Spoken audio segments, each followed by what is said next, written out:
ये कहानी है उस महान शख्स की जिसने आज़ादी के महज कुछ वर्षों में ही भारतीय संसद में एक लोकतंत्र के मजबूत विपक्ष के रूप में खुद को खड़ा कर दिया था।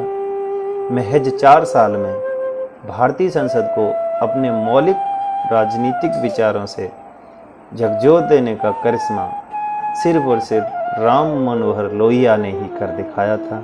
चाहे वो जवाहरलाल नेहरू के प्रतिदिन 25,000 रुपये खर्च करने की बात हो या फिर इंदिरा गांधी को गूंगी गुड़िया कहने का साहस रहा हो या फिर ये कहने की हिम्मत कि महिलाओं को सती सीता नहीं होना चाहिए, उन्हें द्रौपदी बनना चाहिए, उन्हें द्रौपदी बनकर आगे आना चाहिए। राम मनोहर लोहिया वो पहले राजनेता रहे जिन्होंने कांग्रेस सरकार को उखाड़ फेंकने का आह्वान करते हुए कहा था कि जिंदा कौमें 5 साल तक इंतजार नहीं करती हैं। उत्तर भारत में आज भी राजनीतिक रुझान रखने वाले किसी युवा से बात करें तो वो इस नारे का जिक्र जरूर करता है, जब जब लोहिया बोलता है दिल्ली का तख्ता डोलता है। जब देश जवाहरलाल नेहरू को अपना सबसे बड़ा नेता मान रहा था, ये लोहिया ही थे जिन्होंने नेहरू को सवालों से घेरना शुरू किया। नेहरू से उनकी तल्खी का अंदाजा इस बात से लगाया जा सकता है कि उन्होंने एक बार ये भी कहा था कि बीमार देश के बीमार प्रधानमंत्री को इस्तीफा दे देना चाहिए। 1962 में लोहिया फूलपुर में जवाहरलाल नेहरू के खिलाफ चुनाव लड़ने गए थे। उस समय चुनाव में लोहिया की चुनाव प्रचार की टीम का हिस्सा रहे सतीश अग्रवाल याद करते हैं, लोहिया जी कहते थे, मैं पहाड़ से टकराने आया हूँ, मैं जानता हूँ कि पहाड़ से पार नहीं पा सकता, लेकिन उसमें एक दरार भी कर दी तो चुनाव सफल माना जाएगा। बिहार में समाजवादी राजनीति का अहम चेहरा माने जाने वाले शिवानंद तिवारी को राम मनोहर लोहिया के करीब से देखने का मौका मिला था। 1967 में भोजपुर के शाहपुर विधानसभा सीट से शिवानंद तिवारी के पिता रामानंद तिवारी चुनाव लड़ रहे थे। उनके चुनाव प्रचार में लोहिया गए थे। शिवानंद तिवारी बताते हैं, मुझे उनके साथ 4 भाषाओं में 4 सभाओं में जाने का मौका मिला था। वे एक भविष्य वक्ता के भांति बोल रहे थे। उन्होंने लोगों से कहा था कि आप ये सोच कर वोट दीजिए कि आप जिसे चुन रहे हैं वो मंत्री बनने वाला है या वो मंत्री बनाने वाला है।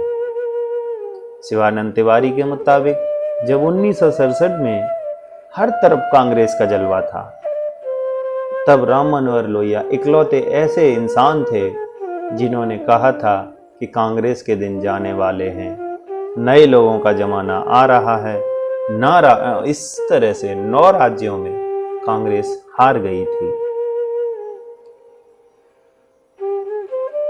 लोहिया की मौत के बाद उनकी विरासत और उनके नाम की राजनीति खूब देखने को मिली, कम से कम उत्तर प्रदेश और बिहार में। मुलायम सिंह यादव तो अपनी पार्टी को लोहिया की विरासत को मानने वाली पार्टी के तौर पर देखते रहते हैं। समाजवादी पार्टी के राष्ट्रीय अध्यक्ष अखिलेश यादव कहते हैं, लोहिया जी हमारे पार्टी के सबसे बड़े आदर्श हैं। 1967 में पहली बार उन्होंने ही नेताजी को टिकट दिया था जसवंत नगर विधानसभा सीट से। लोहिया समाज में गरीब गुरबों की आवाज़ उठाना चाहते थे। वे पिछड़ों को सत्ता में भागीदारी देना चाहते थे। उनका सपना था 100 में पावे पिछड़े 60। मुलायम की राजनीतिक क्षमता को सबसे पहले लोहिया जी ने ही देखा था। मुलायम सिंह यादव जी ने जल्दी ही प्रकाशित होने वाली उनकी जीवनी द सोशलिस्ट में लेखक फ्रैंक हजूर के साथ याद किया है कि 1963 में फरुखाबाद सीट से उप लोकसभा चुनाव में मैं अपने साथियों के साथ उनके प्रचार में जुटा था। विधूना विधानसभा में उन्होंने मुझसे पूछा था कि प्रचार के दौरान क्या खाते हो, कहाँ रहते हो। मैंने कहा कि लैया चना रखते हैं, लोग भी खिला देते हैं, जहाँ रात होती है उसी गांव में सो जाते हैं। उन्होंने मेरे कुर्ते की जेब में 100 रुपये का नोट रख दिया था। हालांकि मुलायम सिंह को बाद में राम मनोहर लोहिया से बहुत ज़्यादा मिलने जुलने का मौका नहीं मिला, लेकिन परिवारवाद के पहलू को छोड़कर लोहिया के राजनीतिक विरासत पर मुलायम लगातार अपना दावा जताते रहे हैं। समाजवादी राजनीति को शिवानंद तिवारी लंबे समय से देख रहे हैं।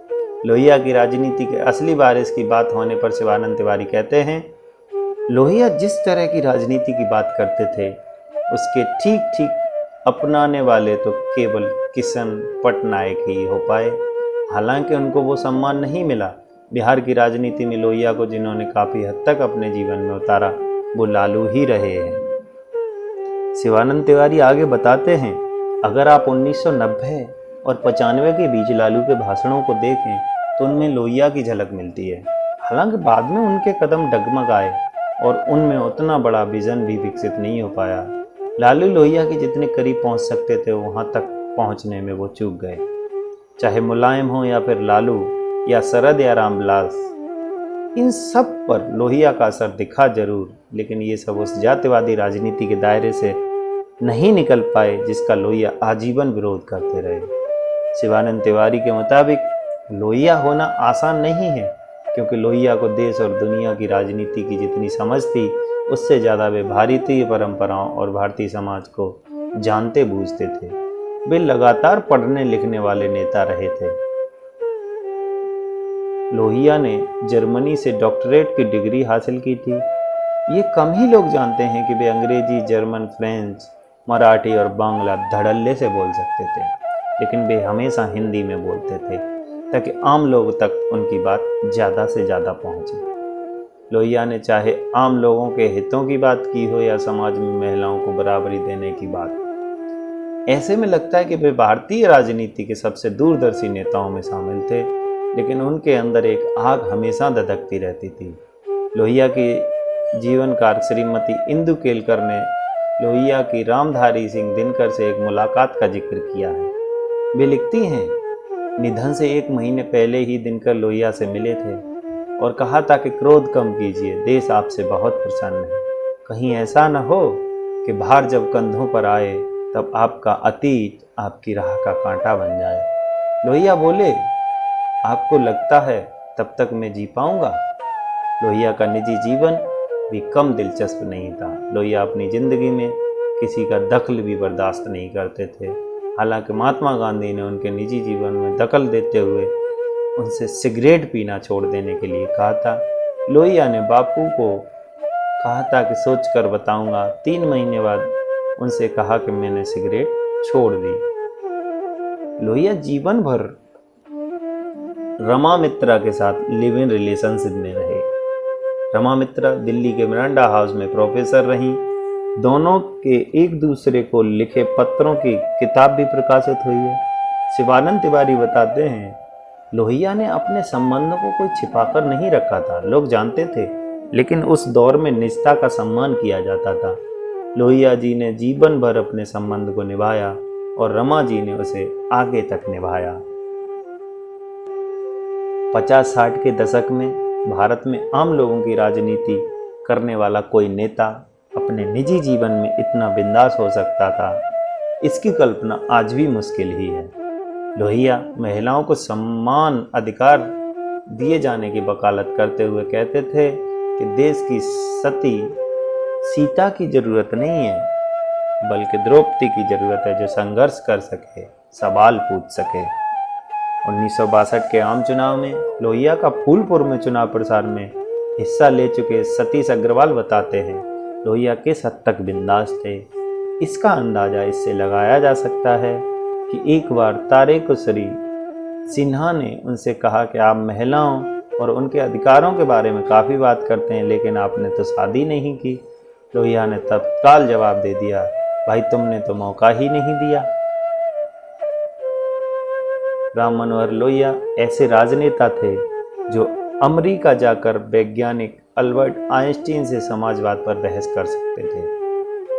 मकबूल फिदा हुसैन जैसे कलाकार की कला को भी राह दिखा सकते थे। दिल्ली के एक रेस्टोरेंट में लोहिया ने मकबूल फिदा हुसैन को कहा था, ये जो तुम बिरला और टाटा के ड्राइंग रूम में लटकने वाली तस्वीरों से घिरे हो, उससे बाहर निकलो, रामायण को पेंट करो। लोहिया की मौत भी कम विवादास्पद नहीं रही। उनका प्रोस्टेट ग्लैंड्स बढ़ गया था। इसका ऑपरेशन दिल्ली के सरकारी विलिंगडन अस्पताल में किया गया था। उनकी मौत के बारे में वरिष्ठ पत्रकार कुलदीप नैयर ने अपनी ऑटोबायोग्राफी बियॉन्ड द लाइन्स में भी जिक्र किया है। इसके बारे में उन्होंने लिखा है, मैं राम मनोहर लोहिया से अस्पताल में मिलने गया था। उन्होंने मुझसे कहा, कुलदीप, मैं इन डॉक्टरों के चलते मर रहा हूँ। कुलदीप आगे लिखते हैं कि लोहिया की बात सच ही निकली, क्योंकि डॉक्टरों ने उनकी बीमारी का गलत इलाज कर दिया था। उनकी मौत के बाद सरकार ने दिल्ली के सभी सरकारी अस्पतालों के निरीक्षण हेतु एक समिति नियुक्त की थी। आज यही अस्पताल राम मनोहर लोहिया अस्पताल के रूप में जाना जाता है। इस समिति की रिपोर्ट का एक हिस्सा 26 जनवरी 1968 को टाइम्स ऑफ इंडिया में प्रकाशित हुआ।